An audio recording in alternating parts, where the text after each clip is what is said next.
இருந்துச்சு, hard disk connector இருந்துச்சு. Hard disk வந்து வாங்கும்போது பேட் செக்டார்ஸ் எதனா இருக்கான்னு பார்த்து வாங்கணும். இங்கே டெஸ்க்டாப் ஹார்ட் டிஸ்க்கும் இருக்குது, லேப்டாப் ஹார்ட் டிஸ்க்கும் இருக்குது. ஸோ இது நம்ம ரெகுலராக பர்ச்சேஸ் பண்ணுற கடை தான்.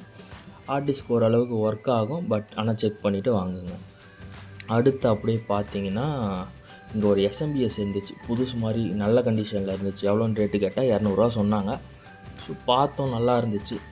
உங்களுக்கு யாருன்னா வேணும்னா இங்கே ட்ரை பண்ணி பாருங்கள். அந்த ஹார்ட் டிஸ்க் கடைக்கு பக்கத்தில் இருக்கிற கடை. இவர் கொஞ்சம் நிறைய ஐட்டம் வச்சுருக்காரு. ஸோ அதுக்கப்புறம் நம்ம போன கடை தான் ரிமோட்டு கடை. ஒன்றுத்துக்குமே உதவாத ரிமோட் வந்து இங்கே நிறைய கொட்டி கிடந்துச்சு. இது நமக்குமே உதவாதுன்னு சொல்லிவிட்டு அதை அப்படியே வேடிக்கை மட்டும் பார்த்துட்டு வேறு கடைக்கு நம்ம போயிட்டோம். போகும்போது நிறைய ஒயர்லாம் கொட்டி வச்சுருந்தாங்க. சரி இது மேபி நமக்கு தேவைப்படலாம், இந்த கேபிள்லாம் சும்மா உங்களுக்கு தேவைப்படலாம், அதனால் வீடியோ மட்டும் எடுத்துகிட்டு அப்படியே நம்ம அடுத்த கடைக்கு நம்மளுடைய